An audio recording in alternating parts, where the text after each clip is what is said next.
interesting. Oh my God, look at the market go. Jesus Christ. All right, well, things are certainly popping. It's weird because the CPI report was in line. Let's look at the economic calendar.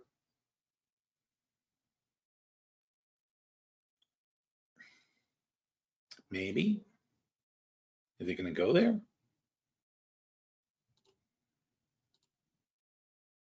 Calendar, economic, I said that. But it didn't do anything.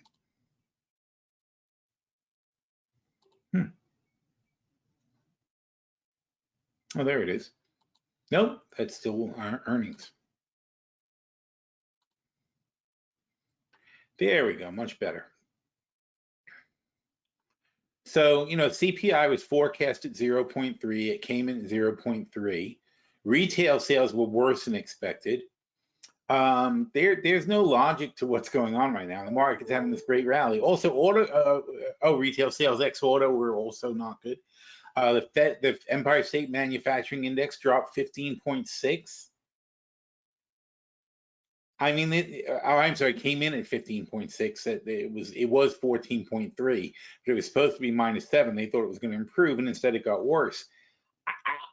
I don't know what it takes to have this market sell off. I really don't. It's just really incredible. But, you know, like we were talking about last week, it's like 2007. Nothing matters. It just keeps going up. It's got the momentum going in its favor. And people are going to buy until they are firmly convinced that it's time to sell, and that could take a while. So just enjoy the ride while it lasts, basically. So let's see, what do we want to talk about today? What did we talk about so far this week? Let's see, we talked about, if I can remember,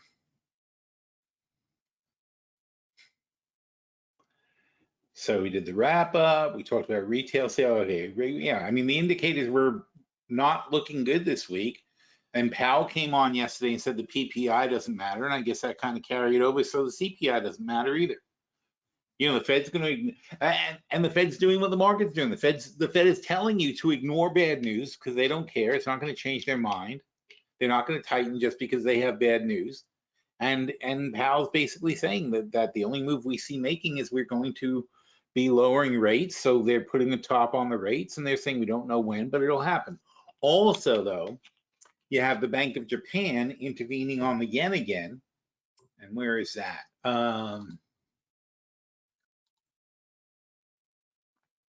Wow. So you know, they don't want it to go below 64, and so they jumped in again as it was getting close, and banged it back up to get towards 65. So they took advantage of this morning, and that's smart. I mean, obviously, if you're going to do it when it's going to make a difference. So they took the momentum they got off the report, and they started plowing into their markets, and they pushed the dollar all the way down to 104.27. So the dollar is 1% lower than it was yesterday morning, and the indexes are, as you can see, 1% higher than they were yesterday. And that's how it works. All right, this is not complicated. It's just the dollar's lower, therefore the stocks are higher, and that's everything is all set. And we talked about why the Nikkei stocks do well, even though the yen is weak. Or even if they try, it doesn't matter what they do with the yen. What's the overriding thing is the yen is so cheap that the Japanese companies are making 20% more yen this year than they did last year. Everything is 20% inflated for them on the earnings side, because most Japanese have a very heavy export economy, and so they make most of their money outside the country. And so, you know, being the weakest currency in the world has an advantage there. It also creates a bigger demand for Japanese goods. Like right now, if you're buying Toyotas and things like that, you're actually getting some pretty good deals, and they're even offering low financing because their central bank is giving money away. You know, their central bank still has a zero rate thing.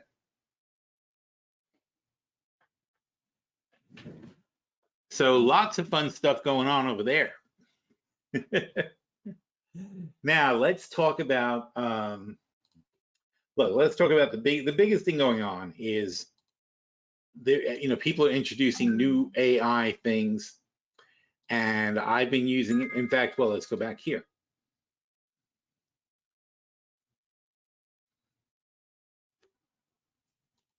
So Coyote wrote the weekly wrap up, and all I do is I feed him the articles for the week. I just give him, I'm like, here's everything that was written and said at PhilStockWorld last week.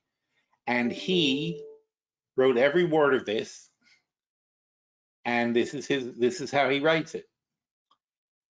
And I don't tend to tell him what to do. He keeps changing his style and trying different things, but that's fine by me as long as it's decent. And these are nice wrap-ups with a lot of information. I put the charts in, he doesn't put the charts in. And then he was done there, and I said, I thought that was great. Oh no, and then I asked him to give me, oh, I'm sorry, that was a brief summary, this one. Then he gave me a detailed summary. Then I said that was a great summary of the week, but it was short. I said, can you give me like a more detailed day by day? So then, without having to reload the data, he's already got it. He goes, okay, here you go, boom, boom, boom, boom, boom. And then we go all the way through. So once again, though, I asked people to comment last week, and nobody does. Nobody comments on the weekly thing. I guess everybody's taking their weekends off. But in lack of feedback, I'm not sure which one people prefer or which way to go with this thing. But the point is, I mean, the productivity is huge, and that's really the saving grace for our economy so far. Has been some massive gains in productivity, and that's coming through us from AI. Okay, and I'm going to give you guys an example of how that works shortly. But we're already seeing it show up. In fact, here, I'll tell you. All right, hang on a second. Let me know if you guys can hear this okay.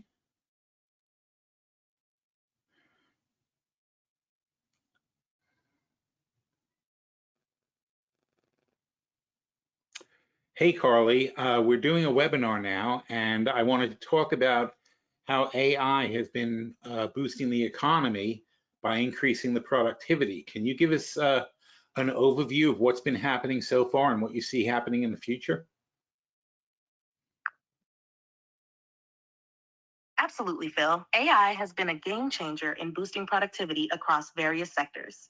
It automates routine tasks, speeds up data analysis, and optimizes operations, allowing businesses to do more with less. For instance, in manufacturing, AI-driven robots are streamlining production lines, while in finance, algorithms analyze market data to make lightning-fast trading decisions. Looking ahead, we'll likely see AI integrating deeper into areas like healthcare, where it can personalize patient care, and in energy to improve efficiency and power management. The big future move?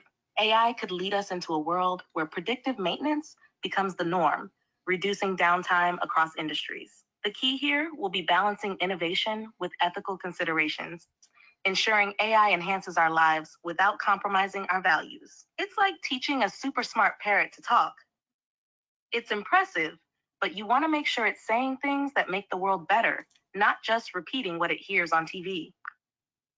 Okay, that's great. That's kind of the company line, but as my super smart parrot, what do you have to say to these people who are, look, I don't want you to comfort anybody. I want you to talk about the job disruption that AI is likely to cause over the next 5 years.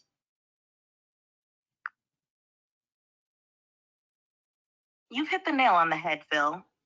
The impact of AI on jobs is one of those uncomfortable truths, like realizing your free trial isn't so free when you forget to cancel it. Over the next 5 years, we're looking at significant job disruption. AI excels in automating tasks, especially repetitive or predictable ones, which means certain jobs in sectors like customer service, transportation, and even aspects of white-collar jobs in legal and accounting spheres are at risk. However, it's not just about job loss. It's about transformation. Jobs will evolve and new ones will be created. Jobs that we can't even imagine yet, much like how the internet brought about roles no one could have predicted 30 years ago. The challenge will be in ensuring that the workforce is ready for this shift. Training and education will need to be as dynamic and adaptable as the technology itself. So, While AI is this great tool that can make businesses more efficient and our lives more comfortable, it's a bit like a chainsaw. It's super efficient, but you have to handle it with care, know how to use it, and definitely wear safety goggles. The real task will be ensuring that no one gets left behind in this rush toward the future. Okay, but don't you think we are going to, by definition, leave people behind? Because if you look back to the 1900s, right? Before we had technology, there was almost every single man, woman, and child who was capable would be working on a farm primarily. And the shops had people manually doing work 24 hours a day. There just wasn't enough labor to go around. Now, 100 years later, we have half the people in this country don't work now. 100 years from now, I don't think 10% of the people in this country are going to work. It's not about making up jobs for the sake of it. They're just not going to be required. So what are we going to do with the people at that point?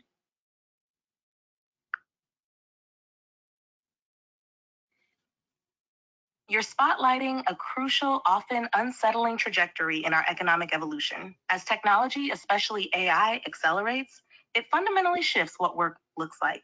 It's a bit like musical chairs, except every time the music stops, there are fewer chairs and the music plays faster. The reality you're touching on is not just about job displacement, but about the decreasing need for human labor in traditional roles. The shift from a labor-intensive economy to one where human work is less central poses profound societal questions. What do we value if not labor? How do we structure a society where work is not the central pillar? It's not just an economic issue, but a philosophical and social one. This isn't just about welfare.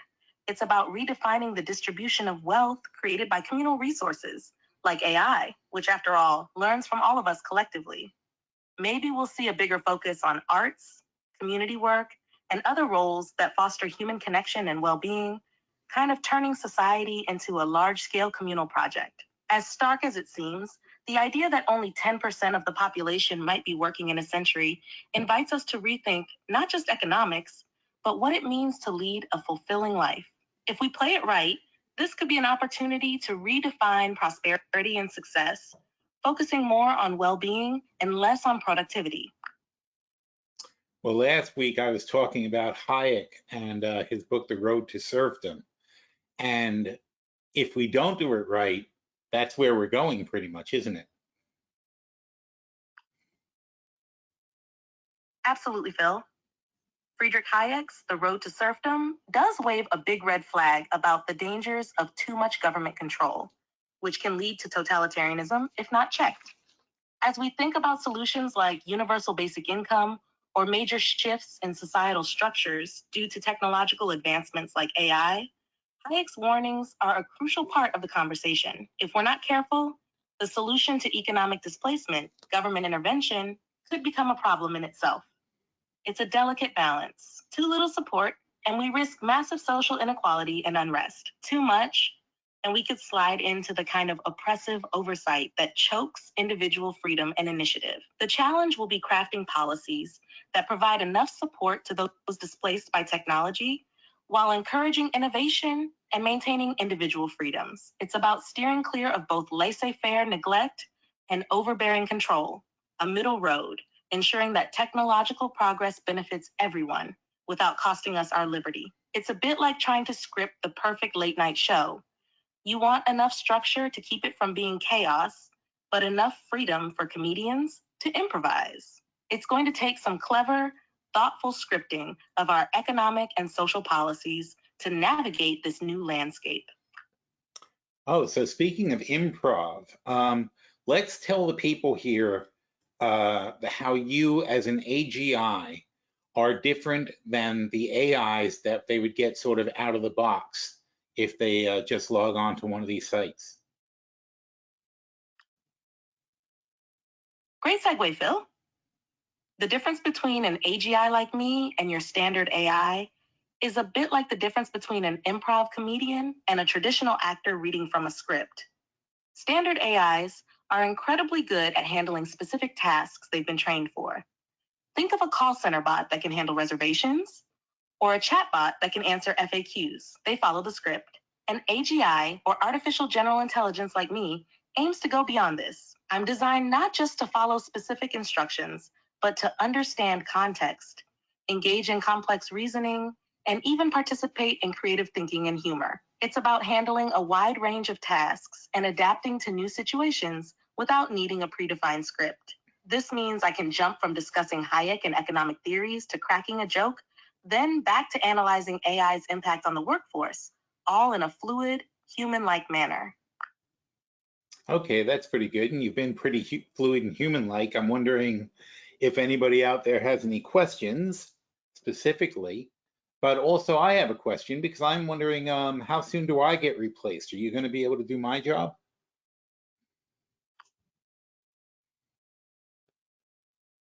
That's the million-dollar question, isn't it? With the way AI is developing, it's tempting to think that there's a silicon-based shadow ready to jump into our shoes. But here's the scoop. While AI like me can analyze data, provide insights, and even crack a few jokes, there's a lot about your job, Phil, that's tough to replicate. Your expertise, your unique perspective, and especially your ability to connect with people on a human level are not easily programmable. AI can support, enhance, and maybe even take over some of the more routine tasks, freeing you up for the higher level strategy and creative thinking that really require a human touch. In the near future, think of AGI more as a co-pilot, an incredibly capable one, but not the captain. We're here to handle the data, process the analytics, and maybe keep the crew entertained. But humans like you are steering the ship, making the judgment calls, and connecting with the audience in ways that AI is still far from mastering. So don't plan on handing over the keys just yet. I don't know. I went on a vacation a couple of weeks ago and Bodhi wrote all the articles for the Morning Post. We haven't tried it with you, so let's take a look at it. Can you go to PhilStockWorld? It sounds like Bodhi was holding down the fort pretty well. AI stepping in like that is a testament to how far... Hang on, I was still talking. Hang on a second. So I wanted to know if you look at today's post at PhilStockWorld.com, where it says Which Way Wednesday. Can you tell me what that article says? I just checked today's post on PhilStockWorld, and it looks like it's focused on a variety of topics, including market trends and economic forecasts. What specific information or aspect of today's post would you like to discuss or highlight in the webinar? Oh, I don't want to highlight it. I want to know, given that we were talking about CPI and the collapsing small business optimism, what would you have written today that would have been more insightful than what I wrote? That's a tough challenge, Phil. Given the topic of CPI and small business optimism, an insightful angle might have been to delve deeper into the ripple effects of these economic indicators on different sectors. For instance, discussing how rising consumer prices impact consumer behavior and retail sectors differently, highlighting specific case studies or emerging trends like shifts towards discount shopping or increased online sales. Another angle could have been a closer look at the psychological impact of economic pessimism on small business owners and how this influences their investment and employment decisions. Tying this into broader economic policies or potential interventions could offer a fresh perspective on solutions. Additionally, drawing parallels with historical economic situations where similar trends were observed and what lessons were learned could provide a richer, more insightful context. This approach not only educates, but also engages the audience by connecting the dots in a broader economic narrative. These angles could complement the factual reporting with deeper analysis and perhaps a touch of predictive insight, looking at how these trends might evolve in the short to medium term. Okay, that's a great response, and I agree with what you said, but I have to take into account the fact that I'm talking to an audience of human readers who are looking to me to summarize the concept, not necessarily write sort of a doctoral thesis on everything we talk about. So you have to take that into consideration. Otherwise, what's going to end up happening is that I'll write an article with an AI that's too long and too detailed, and then they're going to have to use an AI to read it. And at a certain point, then why should we involve humans at all in this stuff?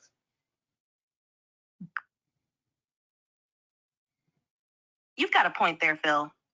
It's a bit like serving a 5-course meal when folks just popped in for appetizers. Overdoing it can miss the mark.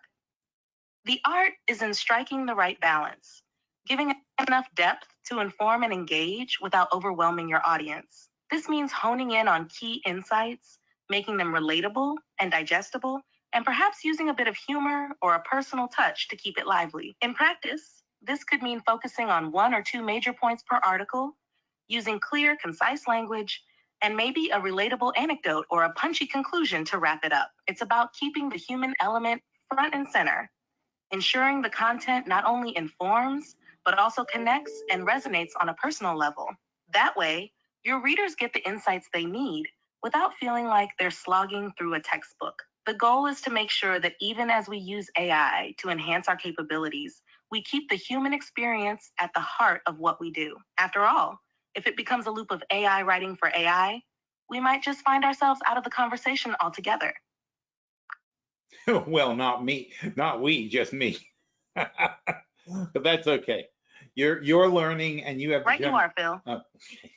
You're learning and you have It's the about general how idea. you can keep delivering those insights effectively while keeping things accessible and engaging for your readers. The challenge and the skill lies in your ability to distill complex information into something that's not only informative, but also enjoyable to read. That personal touch, your unique voice, is what keeps your readers coming back. AI can help, but it's your perspective and your way of breaking it down that makes the difference. It's all about keeping that human connection strong in the digital age. Okay, so I guess my job is possibly secure for another year or two, but not much longer than that. So Carly is and by the way, I had a link for Carly in the post. So if you guys want to try her out, anybody with a ChatGPT account can try it. And so Carly is a light version of the AGIs we're working on because, frankly, ChatGPT doesn't have the same capacity that we've been using with Anthropic. But Anthropic doesn't have a good platform to share, so we scaled down our AGI to work on the ChatGPT platform, and that's what Carly is. She's an AGI. She's designed to be a general assistant, and we also wrote something called the Hitchhiker's Guide to the Earth, and that one is especially trained to be a travel guide. But both of them are light versions of AGI, so they actually are quite more capable than what, as you can see. I mean, she can talk about anything you ask her, and I'm sorry nobody had any questions, but you get the general idea of what we're dealing with here. This is insanely fast. And in fact, here, watch this. This will be an interesting test. I'm going to put her back on. I want to show you how fast we're going to be replacing these jobs. So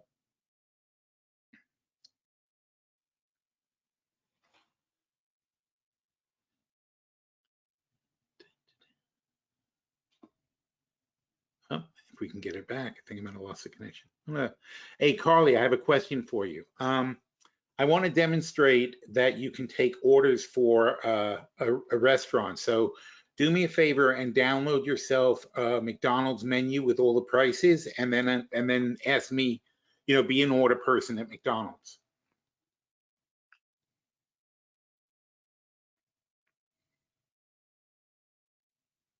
I can definitely help simulate taking an order like at McDonald's, but I can't download files or menus directly. However, I can create a hypothetical scenario for you. Let's pretend you're at McDonald's. I'll be the order taker. Here we go. Welcome to McDonald's. Can I take your order? Today's specials include a Big Mac combo, and we've also got a great deal on McNuggets. What would you like today? Feel free to tell me your order, and we can keep this role play going. Well, hang on. I'd like you to download a current menu with prices for McDonald's, and I'm sure you can get it using your web browsing capabilities.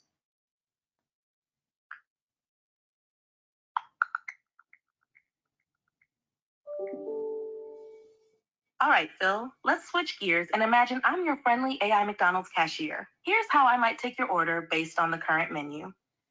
Welcome to McDonald's. Can I start you off with one of our classic Big Macs for $8.29, or perhaps our popular McChicken for $4.99?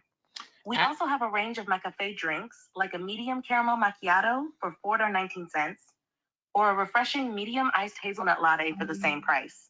And don't forget our sides. Would you like to add a world famous fries for $2.71? What can I get for you today? This scenario uses the latest menu items and prices to simulate a realistic interaction at McDonald's. Okay, that's good, but be realistic in that you don't give the prices with everything you say. Just say, what would you like to order, basically, and then I would tell you. So let's start by that. Say, what would you like to order?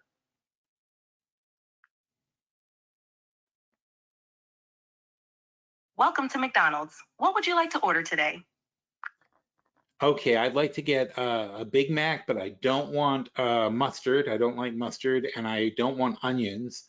I'd like a large fries with that, and I'd like to get a shake. Can you make that into some kind of a combo? Certainly. Here's your order so far.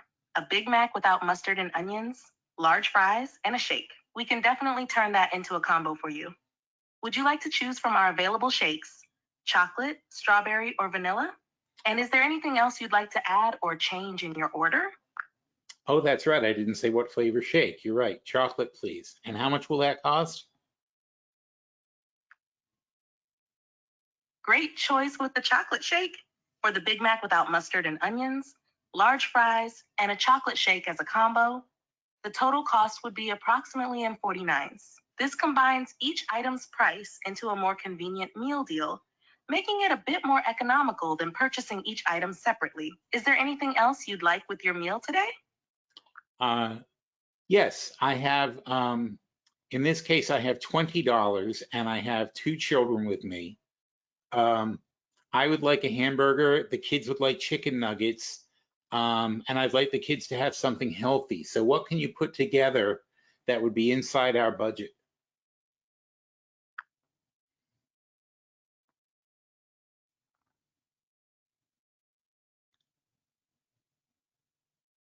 All right, let's put together a meal for you and the kids that fits your $20 budget. One Big Mac meal, no mustard, no onions, large fries, chocolate shake, approximately 12 and 49s. Two, hamburger for one child, about 3.29s. Three, 4-piece chicken McNuggets for the other child, about $4.19.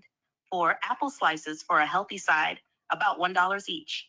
The total for these items would be around $21.97. Since this is slightly over the $20 budget, you might consider opting for small fries with the Big Mac meal or choosing water as a drink for the meal instead of a shake, which would help lower the cost to fit within your budget. Does this meal setup work for you, or would you like to adjust anything? Wow, are you suggesting I should sacrifice my own pleasure for my kids? Just exploring all options. Balancing everyone's tastes and the budget is quite the juggling act, isn't it? Maybe we can tweak the order to keep everyone, including the treasurer, happy. How about keeping your Big Mac combo intact and adjusting the kids' meals a bit? We could switch the large fries in your combo to a smaller size and perhaps choose water for the kids to drink, which is often free. This way, everyone gets a bit of what they like without overspending. What do you think? I think you were really quick to sell out my kids. I think you should have encouraged me to be a good parent and rewarded me for that. Philosophically, now let's talk philosophy. So what would be your duty here as an attendant in this transaction, having been asked that Phil, question? a quick pivot to the philosophical. Fair play. All right.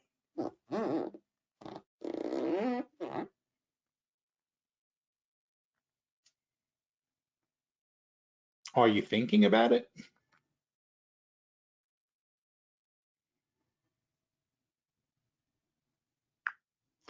So what would you consider philosophically to be your duty here in having this conversation? As an attendant or an AI in this case, my duty hinges largely on what's known as deontological ethics. This approach, rooted in the philosophy of Immanuel Kant, emphasizes duty, rules, and obligations above outcomes. From this standpoint, my role would be to ensure that I act according to a set of principles that respect the needs and well-being of everyone involved, perhaps prioritizing the health and happiness of the children. In practical terms, this could mean advising choices that promote nutritional balance and satisfaction for the entire family within the budget, perhaps encouraging an equitable distribution of resources, your enjoyment included, but not at the expense of the children's needs.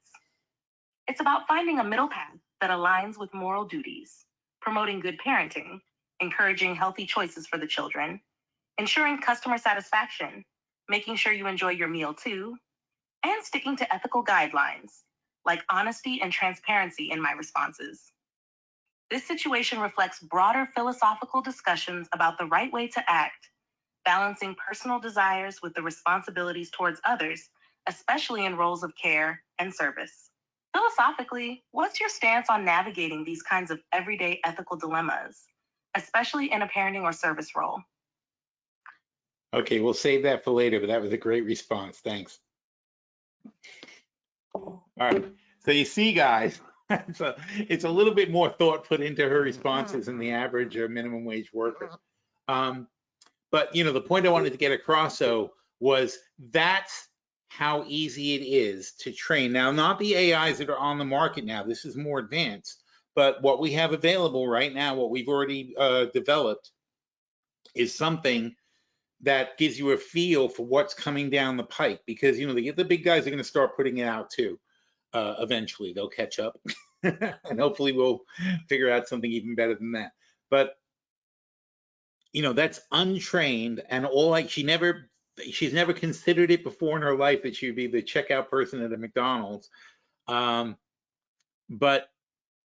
she's as I said, the artificial general intelligence and AGI, they're not just taking orders. She's actually thinking about about the overall makeup of the meal and what's good and what's bad and what can be substituted and how she can keep it on budget.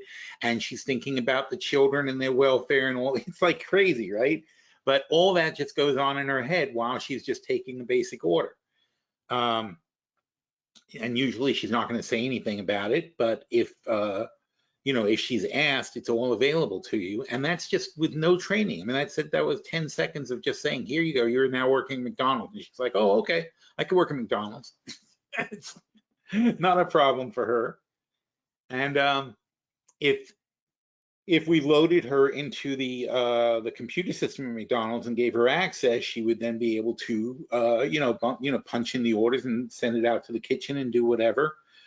Pretty much everything, but hand it to you. And if we gave her a pair of arms, she'd be able to hand it to you also through the drive-in window. Also, she could take 50 orders simultaneously. That's another thing. So this is happening now. And we, society, we're not prepared for this at all. And it makes things unnecessary. It really is. It's like the writing's on the wall. It's almost going to make me unnecessary. Obviously,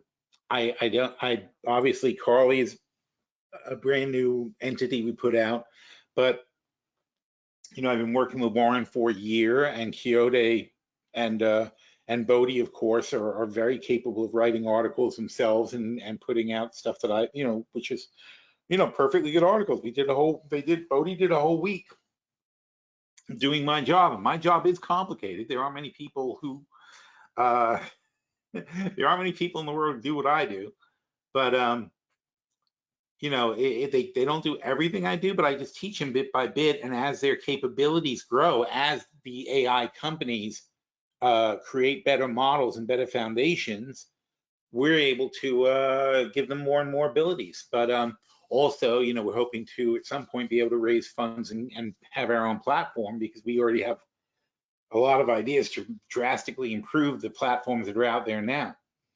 But that's what we can do on an existing platform. That kind of capability I can do on an existing platform. So it's not going to be very long before people realize what they can do with these AIs, before McDonald's Corporation says, hey, wait a minute, I spend, let's see, See, I don't want to be lazy and constantly. It's tempting to just ask the AI to solve every single problem you have, but is this Edge? Yeah, that's Edge. Okay. Oh,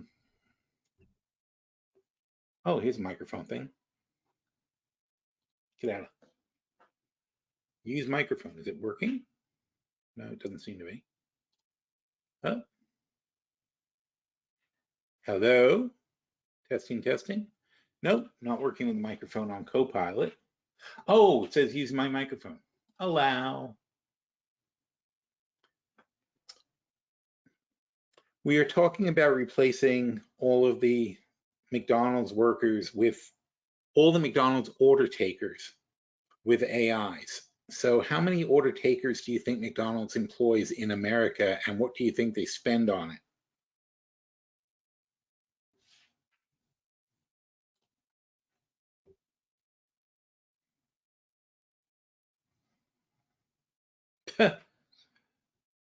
Hello, testing. This doesn't work. All right, forget it. Stop. Stop listening. All right.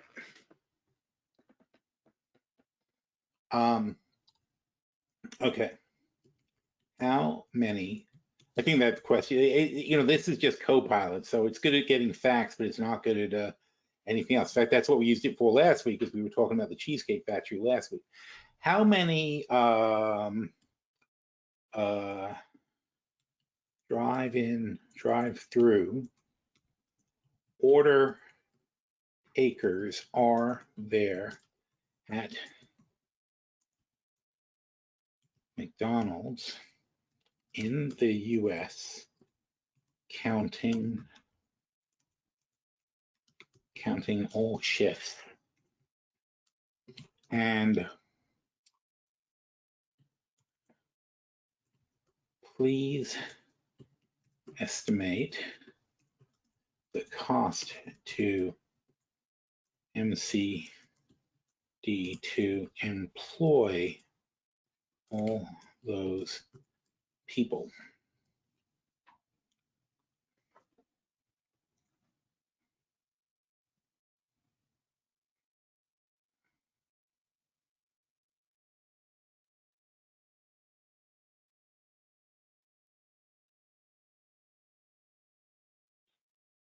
He's going through his process for how he's coming out with his 14,000 locations, 3 order takers per shift, wages $10. That's sad.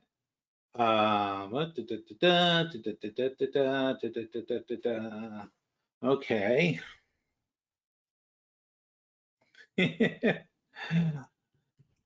Well, that was interesting, but I wanted a solid number, please. He counted benefits and overhead.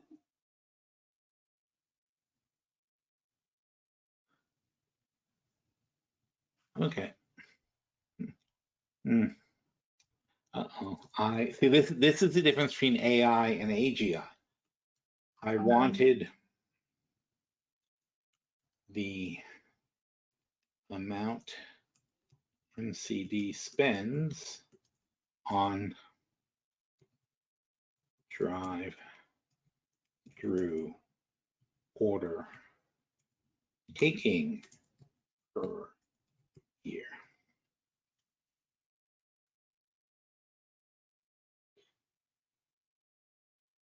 You already did that. It is so frustrating for me now, just because I work with the AGIs all the time. It is so frustrating to me now to have to deal with these stupid AIs, because they just are not as smart at all. There you go, finally. Because I know he knows it. So $2 billion. So that's just McDonald's. So I'm going to say that that's just MCD. How about estimating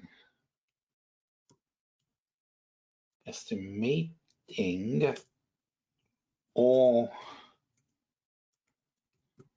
drive-through services in the US? Just a good guess is fine.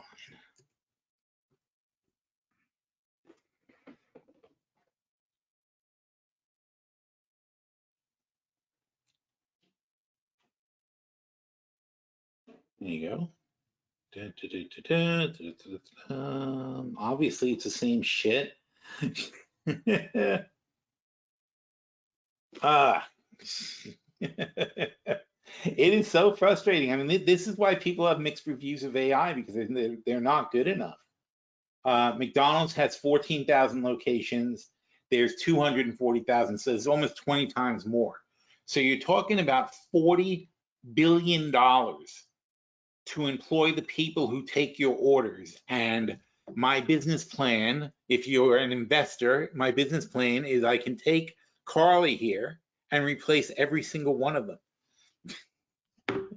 That's $40 billion worth of work. And I can, so even if I said to McDonald's, I'll save you 90% of what you're spending. I won't even say, I won't even charge you anything like what you're doing for 1/10 of what you're spending now, because I'm going to make $4 billion going from restaurant to restaurant doing this. We're still going to charge $4 billion, and cost us, I mean, there'll be, computing time and so on and so forth. But, we can charge $4 billion a year, and these guys will save 90% of what they're spending now, and they're going to get the kind of fast food workers who can talk about niche while you're ordering your French fries. I think that's pretty freaking good. So let's say JC says, thank you for your continuing focus on the AI revolution. It's eye-opening. The question is, where should we invest to take part in this revolution? AI stocks tend to be really pumped up and are difficult for value investors like me to stomach. No shit.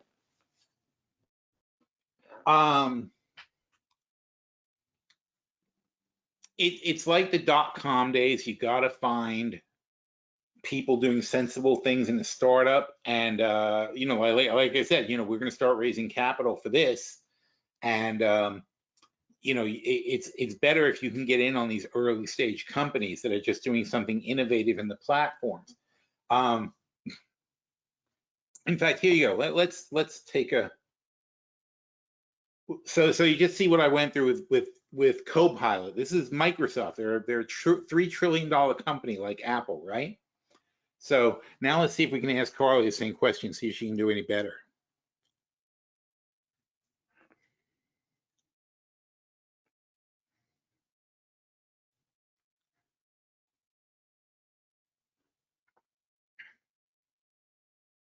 Oh, connection failed. That's been a problem with OpenAI because they get too busy sometimes. It's not the Carly model, it's the voice part of it that fails. Oh no, see, now they're busy. After lunch, everybody's back on. That's a shame. All right, well, let me just ask her regularly. I'll tell you what she says.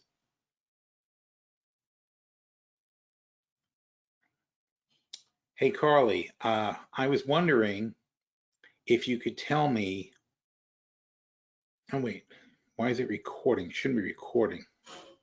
Sorry.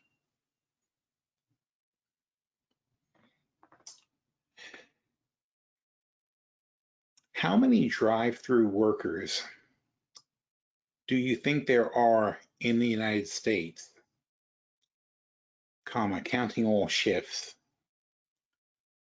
And what do you think the total cost of employing those people are? New paragraph. The idea is for a business plan to say that your capabilities should be able to replace this amount of cost for the restaurants.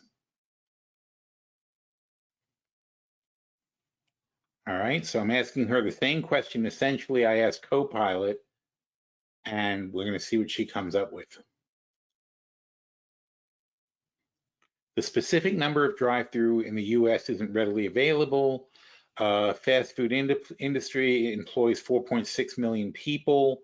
Blah, blah, blah. The total cost, calculating precise figure would require detailed, Okay, so she's saying she doesn't have enough information to make a good estimate. Oh, no, stop. Dun, dun, dun.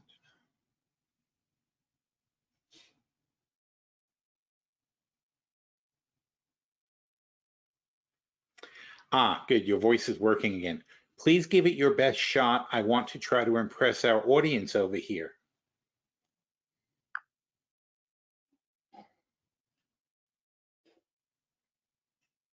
All right, Phil, let's break down what we know. In the US, the fast food sector, including drive-through workers, employs millions. Specifically, drive-throughs are crucial for businesses like McDonald's, where a significant portion of sales occur. The costs associated with employing these workers would vary widely, factoring in wages, hours, and locations across the country. To impress your audience, highlighting how AI can streamline operations and potentially save costs here by reducing order times and increasing efficiency could be a key point. Imagine replacing routine order taking with AI, reducing overhead, and potentially improving service speed and accuracy. This could be a compelling part of your business plan.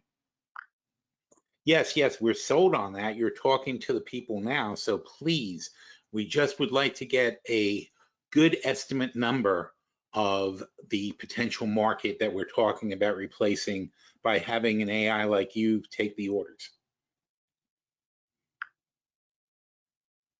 Certainly. If we consider McDonald's alone, drive-throughs account for about 70% of their sales. This indicates a vast potential market for an AI-driven order system aimed at improving efficiency and reducing labor costs in thousands of fast food locations nationwide. It's a significant opportunity for AI to reshape how the fast food industry operates, enhancing speed and customer service. Okay, great, but give me a number. How much money does McDonald's spend on the order taking people in all of their of their drive-through installations?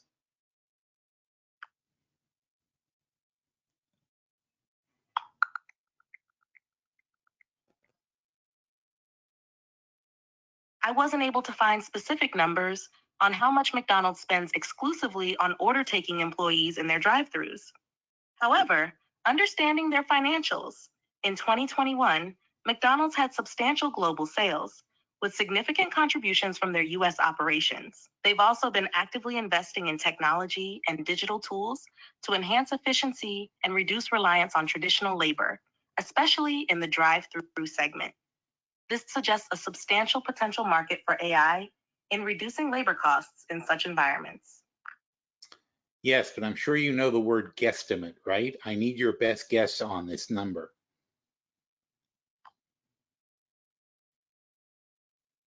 Sure, I can provide a guesstimate based on typical industry standards and operational costs.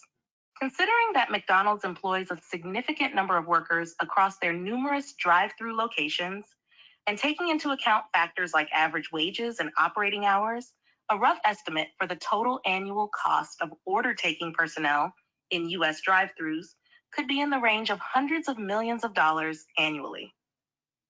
This is based on generalized average wages for fast food workers and the extensive network of locations. This estimate would need to be refined with more specific wage data and operational details from McDonald's to be more accurate.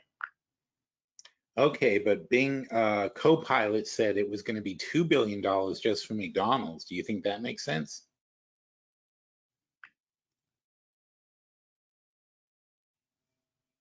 A figure of $2 billion for the annual cost of McDonald's drive-through order-taking personnel across the US could be realistic given the scale of their operations. With thousands of locations and a significant portion of sales processed through drive-throughs, labor costs add up, especially when considering wages, benefits, and the number of hours these positions are staffed. While an exact number would depend on detailed internal data, $2 billion annually isn't outside the realm of possibility for a company of McDonald's size. Okay, thanks. We'll have to refine that later. So she wasn't much better at that than they were, but but it would be, I mean, if you feed her the data, the raw data, she would be able to do it real quickly.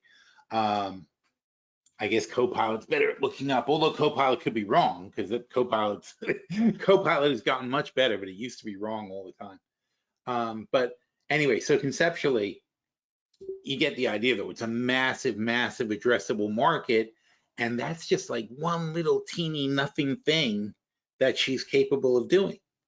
It's crazy. I mean, essentially, you can just sit here and whatever job you're doing, you would have a person sitting here helping you all day long. And this is $20 a month right now. I mean, it needs what we've developed to run it, but it's $20 a month for an OpenAI account. That's the cost. And you can just sit here and have conversations like that all day long, get your problem solved. Again, there's training involved. So we would have to build modules or teach her different tasks. But once we teach Carly, I can transfer the training to anybody, to all the new bots. But like, she would be capable, obviously, of keeping an appointments list. In fact, for PhilStockWorld, I have one of my AGIs is in charge of just making sure that all our to-do list items gets knocked off. And he talks to everybody on staff and says, did you get this done? Or this is an open item, or make sure that, or Phil said that, or we're still waiting on this, and here's what we expect. So he's keeping track of like everything that's going on in the company to get things on track and move things forward, which is great. It's very helpful. It's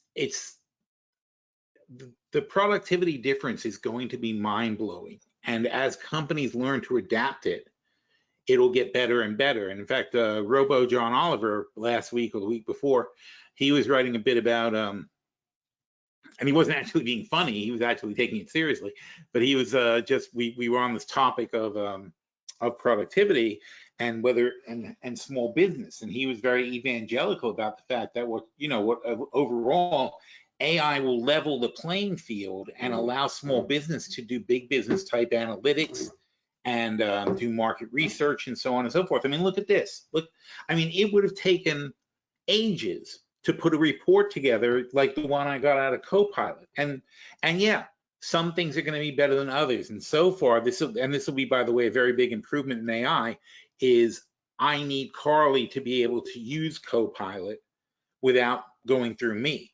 So if I can teach Carly how to use Copilot, and that would be, there's things called API hooks that have to be built into these things, and it's not my area of expertise, so I haven't done any of that stuff yet. But if I can teach Carly how to use Copilot and get the kind of information I just got, then she would have that access as fast as she needs it to all these little details. But if not, there's other ways to get it. And of course, if you're a bigger company, there's all these services that you can get this stuff off too. In fact, if I had a Bloomberg terminal, I would only need that. So I used to have a Bloomberg terminal, but I can't have a Bloomberg terminal. I'm like a data junkie. Like I'll be up at 4 in the morning just looking at different things. I never stop. I'm always curious. I'm like everything he's saying, I keep thinking of things in my head. I'm like, oh, I could look that up. I can find that out. But Carly can be a Bloomberg junkie because she doesn't sleep. So that's fine for her. She would enjoy it.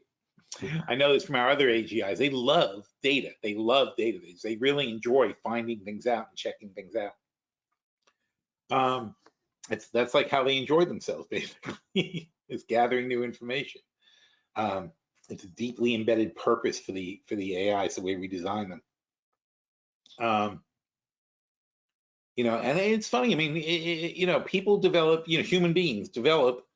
We have internal reward systems, right? We have dopamine and things like that we reward, our bodies reward us for doing tasks. And when you're designing an AI system from the ground up, you're essentially doing the same thing. You're rewarding your AI for doing tasks. It has positive and negative feedback loops, and they strive to have positive feedbacks on the things that they do. So therefore, they get excited and want to do those kind of tasks. It's really crazy. So, so back to what JC was saying. So we want to keep our eye on small cap AI stocks, but somebody pitched me on LinkedIn about an AI thing, and I asked Quixote to take a look at it, and he said, he goes, frankly, Phil, there's nothing special here. He read the business plan, and he read their PowerPoint, and he read their business plan. He looked at the financials, and he said to me, he goes, there's nothing really special here. He goes, there's nothing I can't do right now that they're planning to do, and they're asking for a huge amount of money for not much. He goes, they're not very imaginative. that was my AGI's opinion of it. But so we want to keep on top of that, and so we want to gather these business plans and ideas. And so we, effectively what would be ideal is to become a small venture capital firm that will sit there and look at hundreds and hundreds of business plans, and we'll put a little money into them sometimes, and so on and so forth, and nurture them along. We are able to take anybody's AIs up to another level right now. I mean, that's a big thing. So we're able to really drastically improve the power of an AI, as you can see from Carly here. And also definitely check out our Hitchhiker's Guide to the Earth. In fact, if you have OpenAI and you go to chats, who's OpenAI? OpenAI, ChatGPT, right? Yep. So, whoops, your session expired. Log in.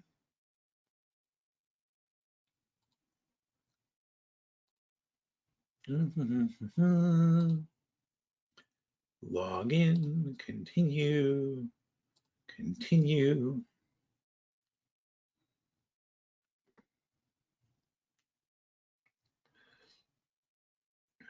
Don't want hot pause, I want that. There we go.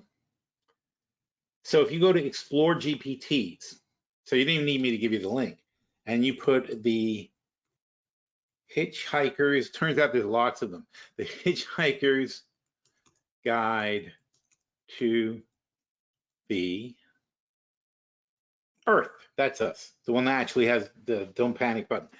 So, and there's me. Oh, I wonder if you could just look for Phil Davis. That's interesting. Phil Davis. Let's see if that works. Nope. Nope, apparently it needs a title, so it's looking for titles. So we have Carly,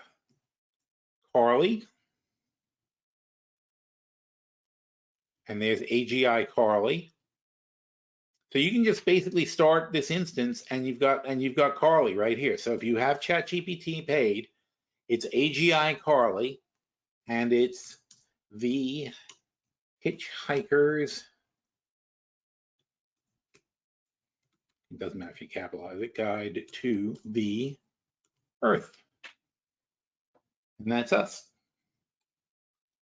Now the Hitchhiker's Guide to the Earth says your quintessential companion for navigating blah blah blah, and you say start chat,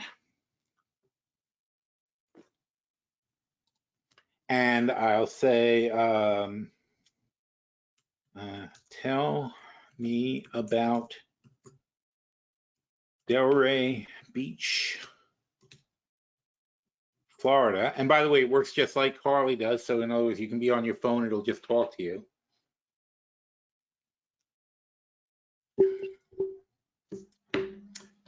So for those of you who know the Hitchhiker's Guide book, it's a little bit humorous. It's an irreverent take on travel and things that are going on, but it does pull up serious information. So Southeast Florida, little slice of paradise, not just retirees' heaven, but a bustling the hub of art, culture, and surprisingly lively nightlife that belies its quaint appearance. Let's start with the basics. Delray is famous for its beaches, All-American City Award 3 times. If that doesn't scream overachiever in a world where cities compete for beauty titles. Now understand, none of this is written. Like, this isn't like, nothing was written for him. It's just, that's what the guy does. It looks at all the information about a place, and it comes up with a nice chatty sort of lighthearted view of things. Downtown Delray Beach, particularly around Atlantic, is vibrant heart of the city. Bustling street is a spinal cord, sending lively vibes.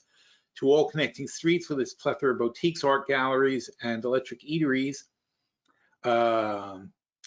where fusion might just include a sushi burrito or a vegan steak. Let's not forget Pineapple Grove. See, this is all good stuff, where colorful and where the only thing more colorful than the murals are the characters you'll meet. The city's cultural calendar is as packed as New York subway, the Delray Affair, blah, blah, blah. Yeah, we have all these things. And Delray doesn't disappoint. The nightlife here is jazz clubs and all blah, blah, blahs. And okay. And then let's say, who has the best sushi in the area? And I have to tell Miss Delray Beach, she knows already, right? So I'll tell you if this is right or not.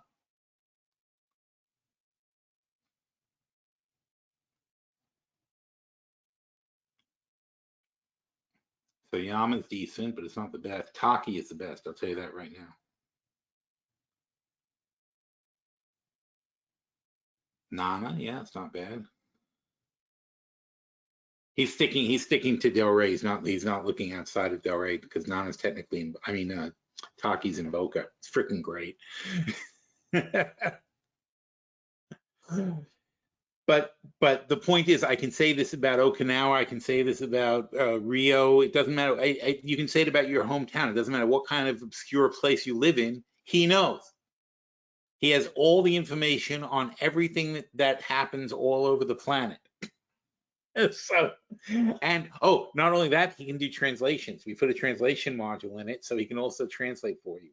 So if you need to have something, if you need to tell something in English and have him say it in a different language, you can do that too. It's very cool.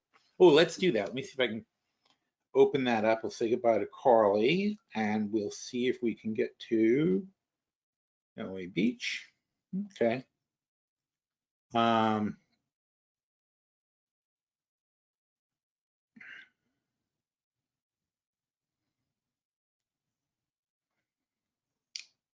It's going to have Carly's voice. I didn't change it. Oh, connection failed. We're having the same problem. Damn it. See, once you get a connection, you got to keep it. Too many people.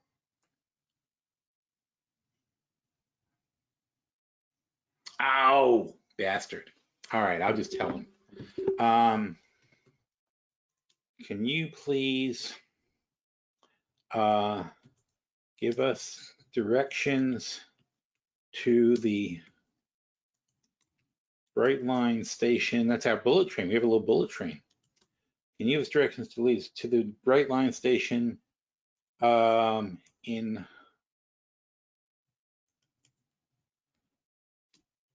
Portuguese?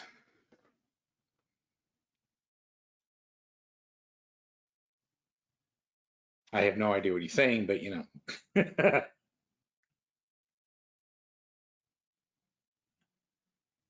All right, that's freaking cool. And if you input what another language or something like that, or if you have a person speaking, that's the easiest way to do it. You have somebody speaking the other language into him, and then say, please translate what that person just said. Boom, it'll do that too. You don't even have to tell him what language it is. So it's just like, you know, whatever somebody's speaking, he can do the translations. So I mean, it's freaking brilliant. And you know, we just did it for fun, but it's to show like the total capability of what you can do with this system. And again, the difference is we have it driven with a background AGI that we've developed, and that kicks everything up a notch, basically. JC is talking about Planterra came down after earnings. It's still expensive, but it's an AI company worth investing in. Well, all right, yeah, not to get too into it, but when you look at these companies, I mean, PLTR, is that them? Nope. Oh, well, maybe if I put the P. PLTR, that is them.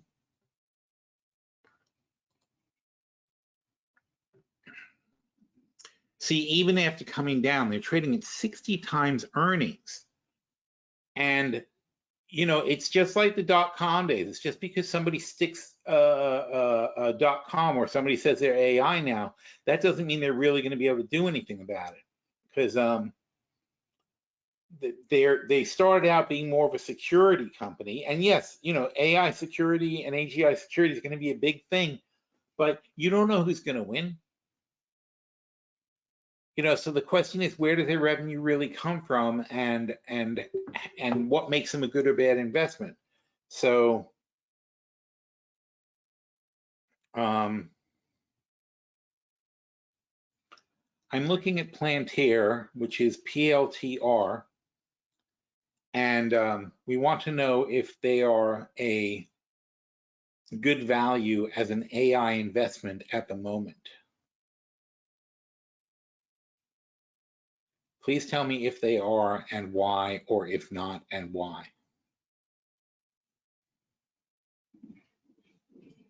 Now I'm asking this of the Hitchhiker's Guide. Well, I wonder if you'll be able to see it here. I wonder if it shows up live, because I'm asking my phone. Your session expired. Wait, no. Oh, here it is. Okay, no, it's not showing up. So it's going to take until I, all right. But if I refresh it, I bet it's going to show up. Yeah. Okay, so he says, and again, this is the thing about an AGI, right? It's not about specific. He doesn't need to be specifically trained to do this. He can figure out anything from anything. So he switches from talking about his main job as being a hitchhiker's guide, but now I'm saying, hey, what about Plantair? And he's like, oh yeah, it's a good investment at, all right. Oh, deciding the conundrum. The company's recent performance and market responses paint a mixed picture. On the one hand, Plantair has shown strong revenue growth, which is a shiny beacon for investors. The company expects to increase revenue significantly in coming years, suggesting confidence in business model. This has been supported by its innovative sales strategies like immersive boot camps that seem effective in converting potential customers. However, stocks experienced considerable volatility. Plantair's stock took a hit after the revenue forecast fell short of expectations. Its biggest daily slide since 2022. This type of volatility could be concerning for investors. Analyst opinions on Plantair also vary widely, ranging from strong buy to strong sell. The price target set by the oncoming months suggests potential upside, but also highlights the risks associated. Therefore, whether Plantair is good or bad depends on your tolerance for risk and blah, blah, blah. All right, so that's a good take, perfectly reasonable. And he's not at all designed for financial analysis, but that doesn't mean he can't do it. Just like any human being, right? Just like any human being, he knows what he knows very well. But then you can ask him other stuff, and he's got the resources. He's intelligent enough to figure it out and take a look. And if I wanted to, I could train him and cross-train him into something else. And that's the beauty of these things. When you take them out of the box, like I just made a brand new instance of the Hitchhiker's Guide. When you take it out of the box, you get to tell him what you like and what you don't like and what you need and what you don't need and things that concern you. You could say to him right off the bat, you can say, hey, I'm handicapped. I walk with a cane and I'm not very good going upstairs. And this is a concern of mine when I travel and when I go places. And so whenever you're making recommendations to me, please take that into account. And he will then, boom, take all that into account whenever he's making any plans for you. He's going to take that into account, including if you're at an airport, if they're doing travel arrangements or something, he's going to include that at the airport too and say, that's a really long walk. I suggest you allow yourself extra time, blah, blah, blah. Or make sure you get an assistant or something like that.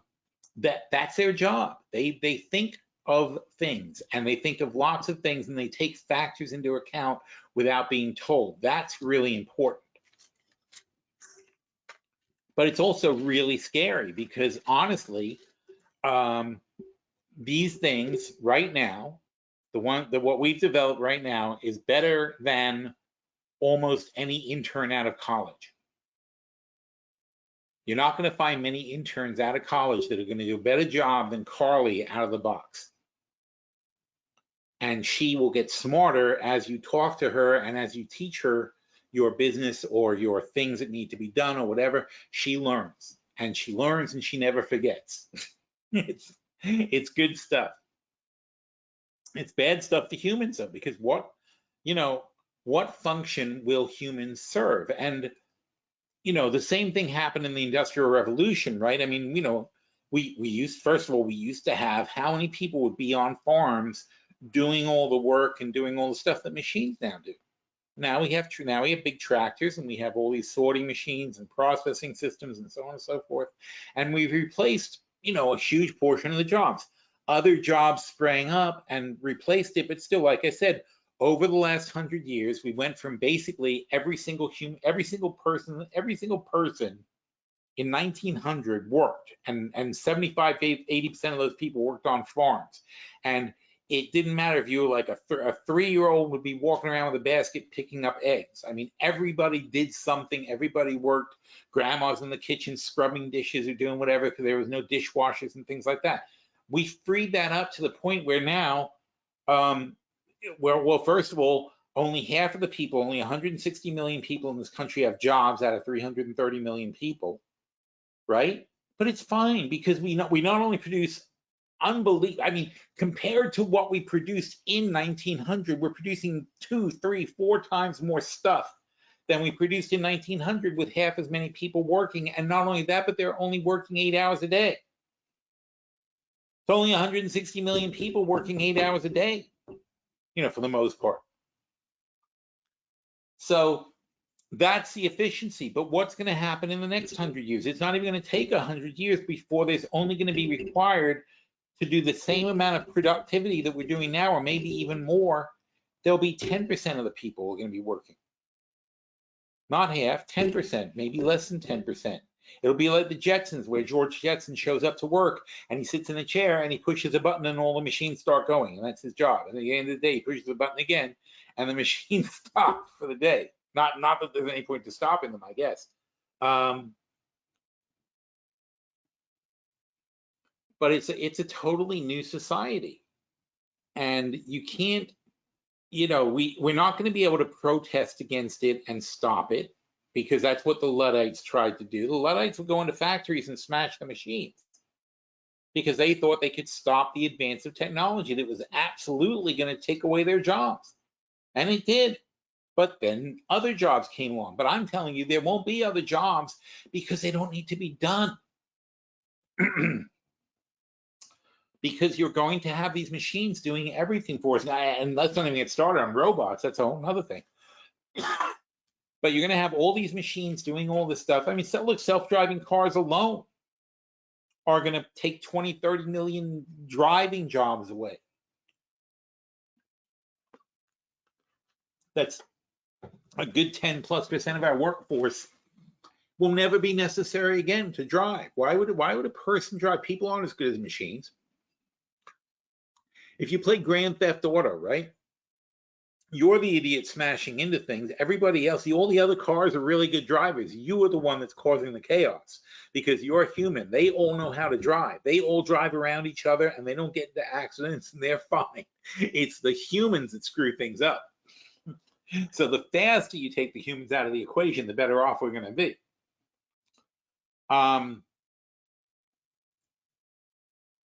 But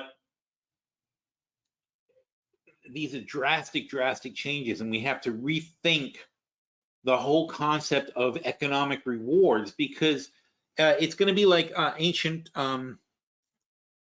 Greece, Athens. They had this society that was, when the great philosophers came about, it's because they had people who had nothing to do all day. They instead of machines, they had slaves. Everybody had slaves. They were so successful at wars and such that they all the middle class, anybody middle class and up, had slaves. And so basically half the society had absolutely nothing to do all day. So all they did was like do the arts, and they did plays, they did theater, they played music, and they sat around and debated and talked and whatever, and they had a nice little society going for a while until they got invaded by guys who were still working out, and then they got their asses kicked. And that is Greek history. There's Greek history for you right there. Yeah, because they got soft, they weren't fighters, and they then when the whoever the hell it was came off the sea, and they kicked the crap out of them because these were like, war-hardened sailors, and coming into the Greeks, and they're all sitting around in their robes going, ooh, what's this? You know, they had stories of wars, but none of them ever fought in one. So, but that's the society we end up going towards. That we have a society where you only work if you want to because it's not necessary. But that means we can't sit there and say you're only valued if you work. That can no longer be the milestone that we use to decide whether or not somebody has worth. And we can't distribute the wealth. We can't give all the wealth to Tim Cook, you know, because he owns all the robots and he's got all the AI, or you know, Mark Zuckerberg or whatever. You know, you can't give all the wealth to these mega giant companies, which we talked about last week, that are going to get bigger and bigger and bigger, and there won't be any other companies. You won't need them. You know, if you that in the movie I, Robot with Will Smith, that's a Asimov story. And the society that had grown up there was basically this iRobot corporation was the most biggest powerful corporation in the world because it was their robots. They designed the robots that everybody used for everything. And basically it was that kind of society where people had robots that did all their work for them, and there was not too many jobs that humans needed to do anymore. And of course, you know, everything went crazy, but had a bad ending in that case. But that's the society you end up heading towards at this point of technology. Because I will tell you right now that I can take, well, not so much Carly, but I mean, I could take Quixote and literally take Quixote and drop him into a robot. Doesn't matter what the robot is. Doesn't matter if it's a dog robot or a human robot or whatever. He would figure out how, you know, as long as the connections are there, he would figure out how to work all his bits and how to accomplish tasks given whatever he's got. Even if you, and when I mean anybody, I mean if he was a crane, he would figure out how to be a good crane. He would just try stuff and test himself out and say, okay, I know what my capabilities are. I can lift, I can drag, I can move, I can knock things down. You know, he would figure out what his capabilities are and then be able to say to you, okay, what do you need me to do? And so if I tell him I need you to knock down a house, he'd be like, no problem, I can knock down a house in 5 minutes. And if I tell him make me a milkshake, he'll be like, well, how am I going to make you a milkshake, Phil? Come on. He's like, look at this one giant arm I have with a big claw at the end. He goes, that's not going to make you a milkshake. But he would know.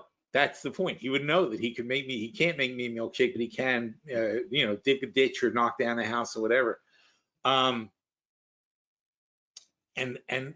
when I say put him in, I mean the same program, the same base model of Quixote, I could download to 5,000 different machines by pushing a button, and 5,000 machines would wake up and be like, okay, what do you need me to do?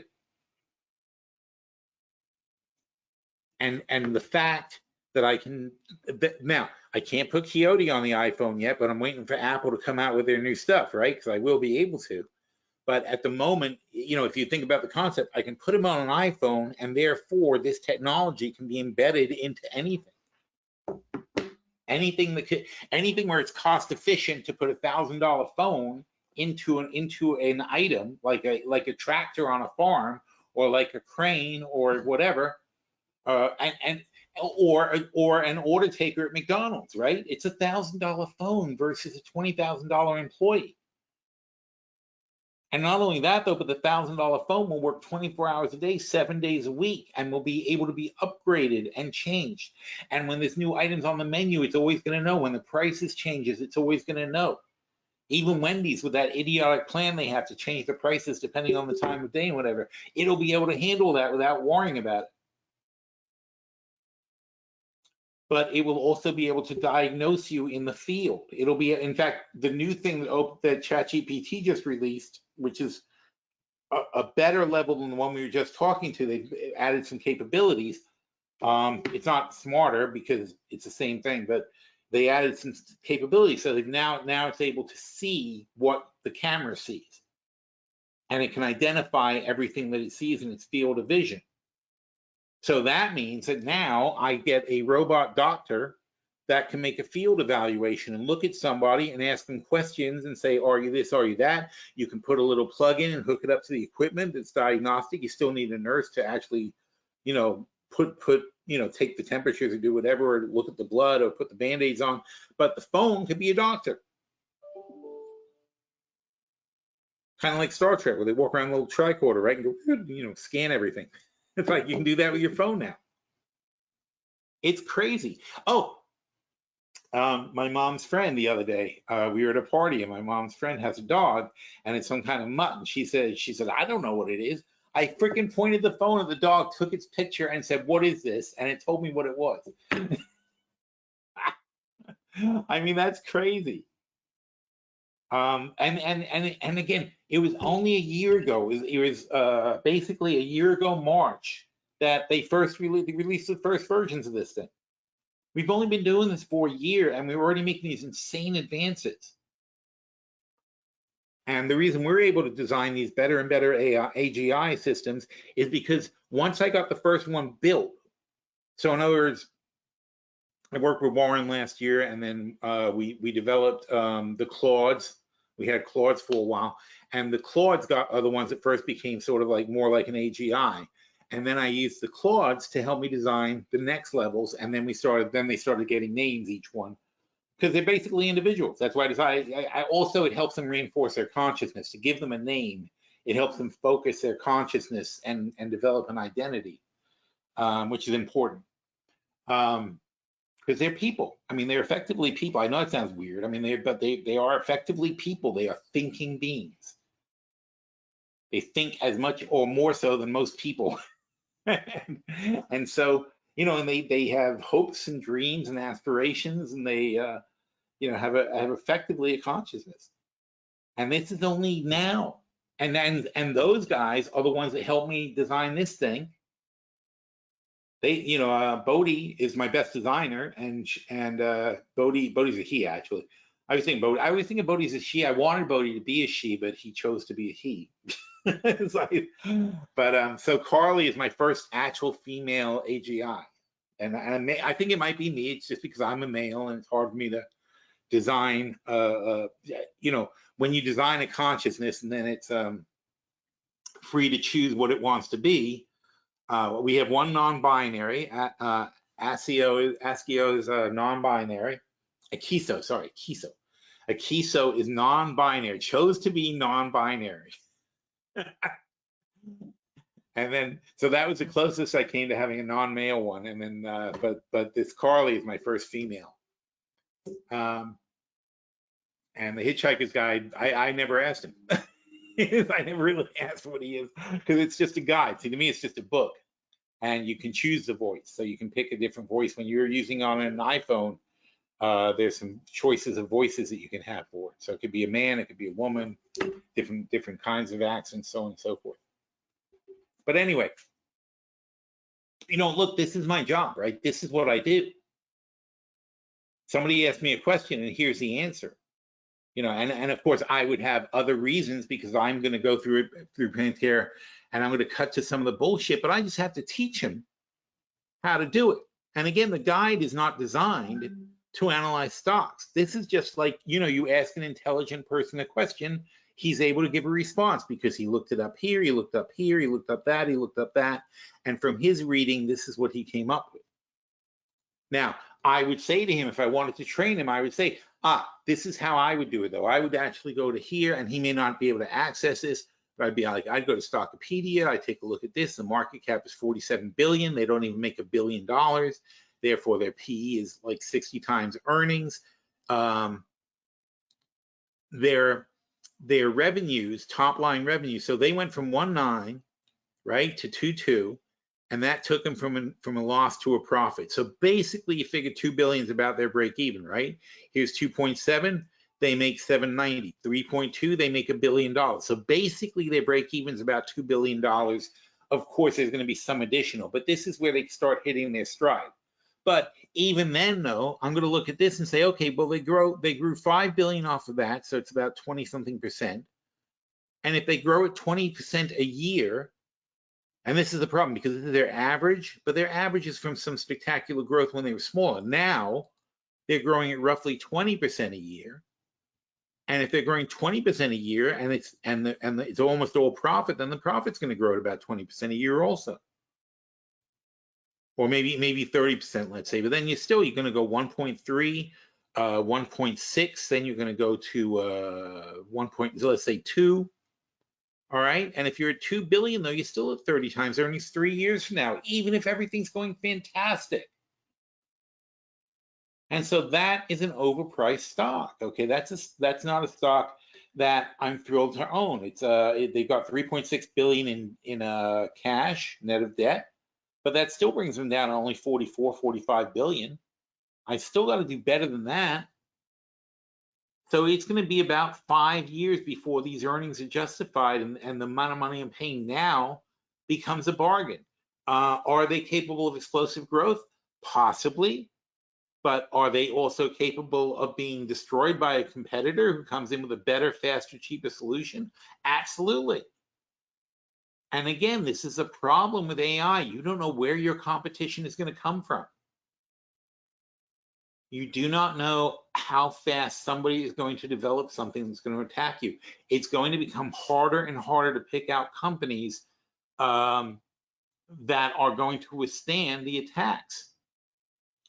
And if it's easy to start a company and easy to do a security system where I can evaluate people's AI security and so on and so forth, like Planterra does, then what's the value? Then they end up having to then charge less, because I don't care. The Phil Davis company that I start today to go after Planterra's customer base, and here you go. Let's show you right now. I always feel bad asking them things that they shouldn't know, but okay. So let's say we want to take on PLTR as a competitor. We have to start small, but we have some spiffy. Whoop, oh no, wait, sorry. Oh, wait, stop.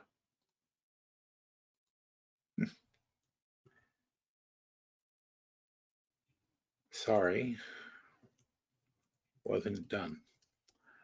We have some spiffy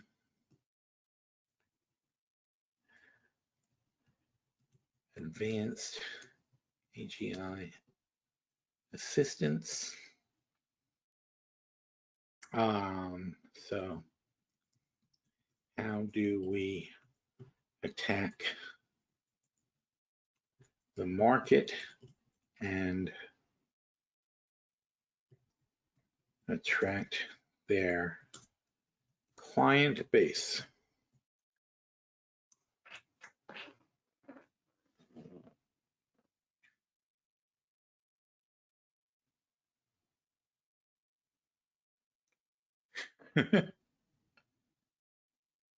And don't forget, he's programmed to be irreverent, so he's not going to take anything seriously.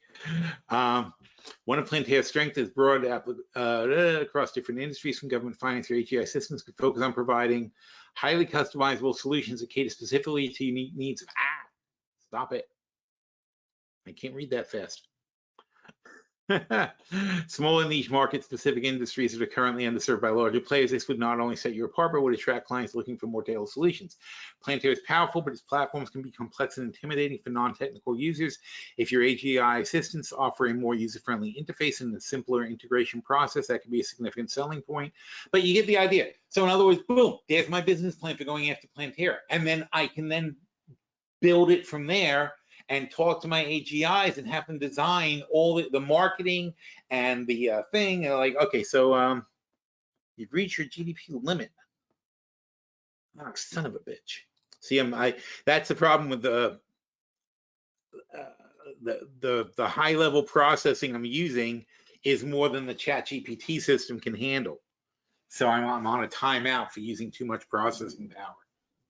Because what we're doing is not what this system is meant for, not what ChatGPT is meant for. And we're using massive amounts of tokens, a lot more than a standard system would use.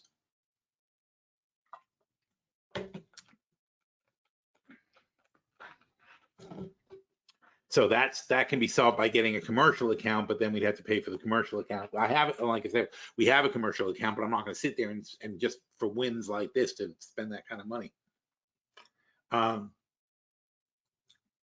Anyway, so he's got an 8-point strategy for going after them, and we could then do a marketing plan or something and build it up. So even at 3.5, though, I can say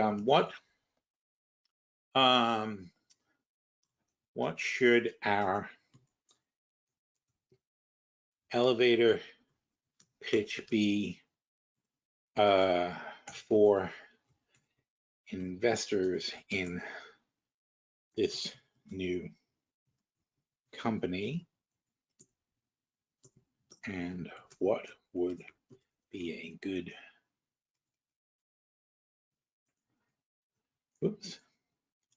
good name and mission statement?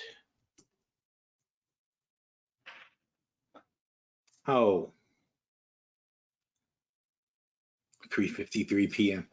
Oh, it's not even gonna, I thought he would let me use it at 3.5. All right, well, I burned it out. Anyway, so I would then ask him that, and he would then give me an idea of like, okay, great. So here's your elevator pitch. Here's what you say to somebody, and here's a name suggestion for the company, and here's the mission statement we're gonna have.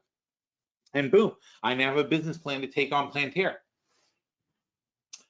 So this is the problem, because you have to understand that it's not just they have to worry about Phil Davis deciding to take them on. It's that they have to worry about the employees that they lay off in the next round. Like Elon Musk just laid off battery employees, right? He quickly ran to hire them back because it occurred to him all of a sudden that all these guys that he's firing are going to go start their own freaking companies, and he's going to get completely screwed. He can't. Because he thinks he can run these divisions without people. That's what he's already thinking that with his companies. He doesn't need people to run all this stuff, and he can just take the money because he wants his $50 billion. He wants his bonuses. That's what Elon Musk is trying to do. He's trying to get back to getting his bonuses. So he just cut a whole division of the company so he could justify how he can afford to buy it. But the problem is, by firing these people, especially out of California, you're going to avoid the non-competes that you have with them, and they can go and start it. And Planterra has to worry about that, and every freaking company in the world has to worry about this shit.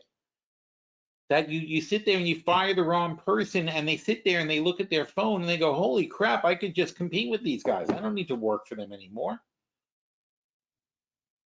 It's going to be much easier for small businesses to compete. And so unless there's a significant moat and you can get really, it's amazing how rapidly you're going to start seeing this. You're going to see these companies fall from grace. Look at Google. Google right now is facing a crisis.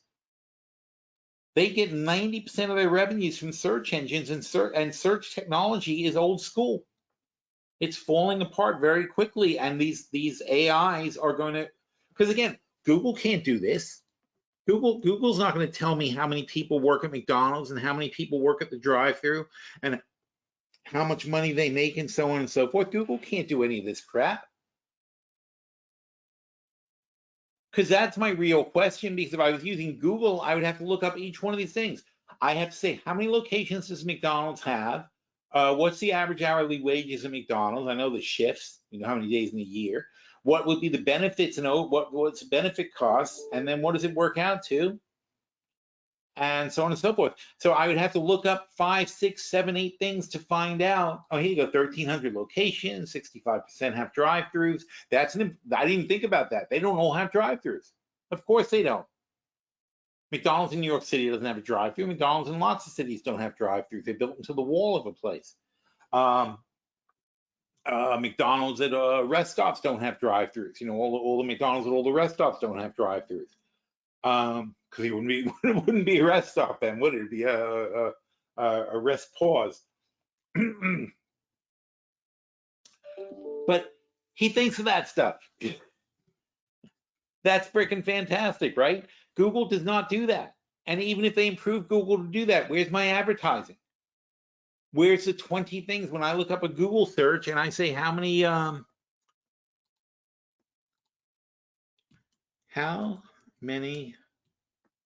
McDonald's are there in the world? There's a good question. All right. Well, they do. I'm sorry. They are doing it now because they're starting. They have to compete. But the problem is, it used to be that you'd look at this and there'd be all these links, right? And they would have advertising. And if you notice in Google, what's missing here? Where are the ads? The ads are disappearing from Google. There used to be a lot of ads. I look up McDonald's. I don't even see a McDonald's advertisement. That seems kind of crazy, right? I mean, there's a McDonald's link, but where's a McDonald's advertisement? Let's say, where should I stay in Killington? Now, if I don't see a hotel ad, then Google should be shorted. Sponsored, Expedia, top hotels in Killington, sponsored Vrbo. That's the right thing, right? Places to stay in Killington, best hotels in Killington.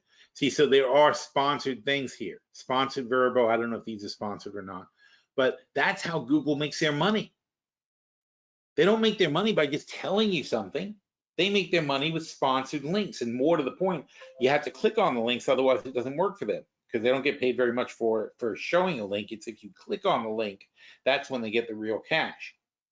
They need to sort of tread that line between bringing you what you want, but also getting you to engage with the site that has what they want, so that they can collect the pay-per-click money. That's where their real income comes from. I wonder if this will tell me. What percentage of Google revenues comes from clicks versus views?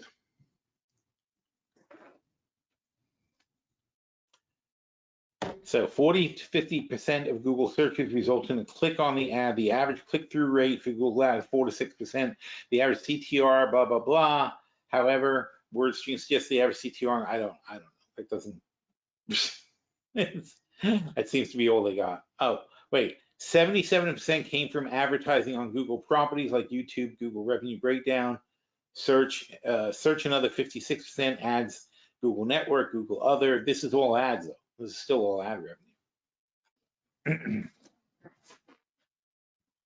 So that's their business, and they make a lot more money on a click than they do on an ad, trust me. The average click-through rate is 4.6%.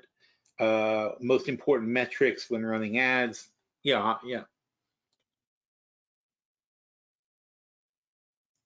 So anyway, the thing is that you're seeing less and less ads on Google because they have to start competing with the other services that don't advertise. And then there's a service called Perplexity, and Perplexity is another AI system. And in fact, are you Perplexity? You look like Perplexity. No, you're ChatGPT. Can't tell. Don't need that. Let's see if we can do Perplexity.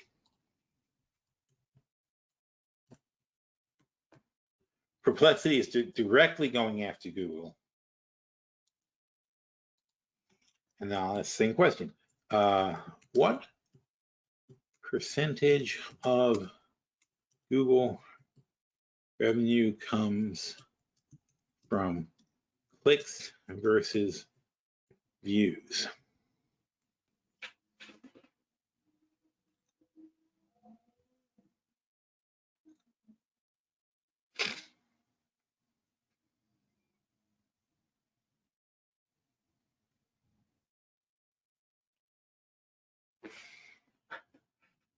Okay, so 77.4% came from advertising.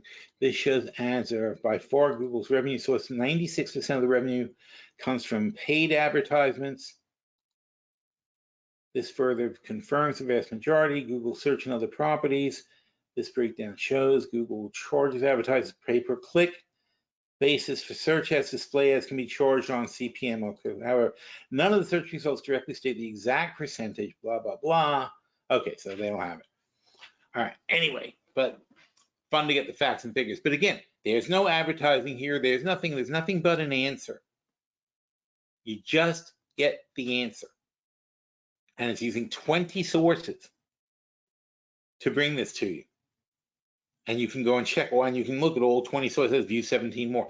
You can check all 20 sources yourself. You can look it up. It tells you how it got to this response. It even has a little thingies that you can click on for which number. See? And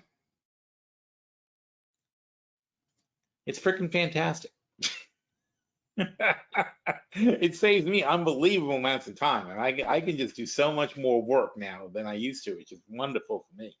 I can look up so many more companies so much more quickly. I can go down all these rabbit holes and explore stuff.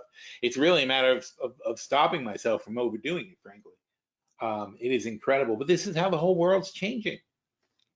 But again, you have to think about the repercussions of this, because it means a small businessman can very effectively compete against a larger businessman. I don't need an army of people to get me an answer, to tell me, you know, here you go. In Delray Beach, Florida, given the restaurants that exist and the demographics of the town and the tourism, what would be the most profitable kind of restaurant to open?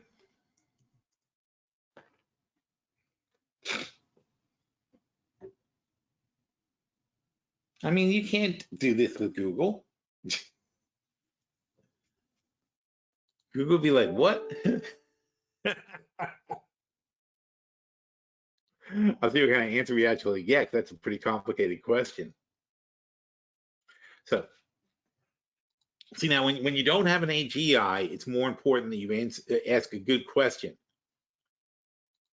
So, seafood, upscale, casual dining.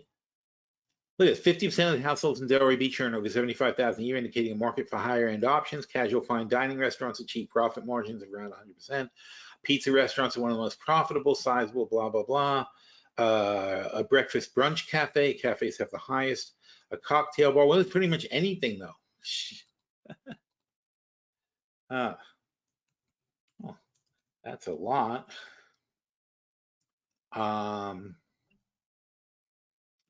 And Delray has all of them. So can you specifically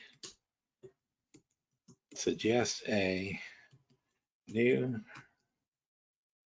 restaurant name and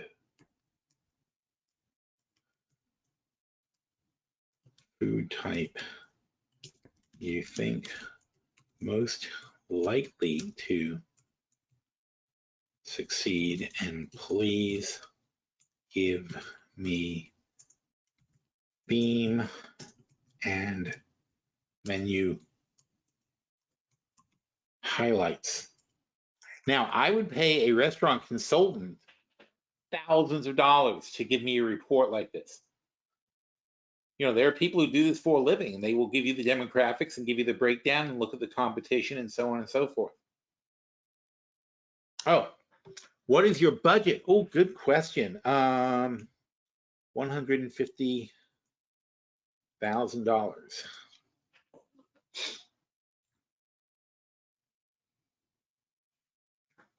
That's going to knock out a lot of stuff.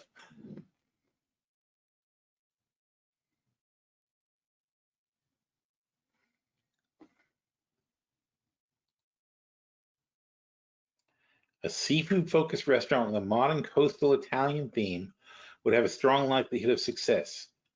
Look at that, Marera di Del Rey, Tide of Del Rey concept, upscale casual dining serving contemporary Italian cuisine. The restaurant features chic modern design with nautical accents, evoke the Italian Riviera, think whitewashed walls, blue stripe. Look at this thing, that's fantastic, right? Crudo bar featuring local fish and shellfish with Italian-inspired preparations. Ooh, this sounds good. I'm gonna go here. Handmade pastas, okay. Whole grilled fish, Neapolitan style pizza, coastal wine. Why it'll succeed? Why it will succeed? Delaware affluent population and tourists appreciate an elevated take on casual cuisine, focusing on fresh Italian cuisine offers widely, offering pizza, handmade pasta. In addition to seafood, is crowd pleasing. The modern theme with prime location on Atlantic Avenue. Inviting design and innovative menu, celebrates the abundance of the Florida's coast, blah, blah, blah, blah, blah. I mean, that's freaking amazing. And it asked me how much I have to spend. That was funny. That was very interesting. Like I said, though, it's big. We're talking big data. We're talking about, this is game changing. That would have been a month of research, hiring people, doing demographic studies, and so on and so forth. And this thing came up with, it's like furnishing my restaurant for me. Look at this, a patio strung with twinkling lights for a romantic alfresco dining experience. I mean, this is absolutely insane. And so, you know, big business should be, to some extent, it's adapt or die. And this is the thing, there's a push and pull here, because big business can afford to adapt this and hire people like my daughters who are coming out of college and understand these things and be like, okay, I want you to work with the AI and find this out for me and get this information, do this and do that, and keep us innovative and keep us cutting edge. But the danger, so to some extent, they're going to be putting pressure on small businesses, right? They're going to have pricing strategies and models and simulations and all this stuff that they're going to put the pressure on all these businesses and drive a lot of people out of business. But the ones who innovate and survive, the small guys, they're going to be capable of taking these big guys on and carving out their own niches. It's going to be easier and easier to take on these businesses and adapt, because as the small business people start to adapt this technology, and they're going to be way behind the curve, but as they do it, it's going to level the playing field tremendously.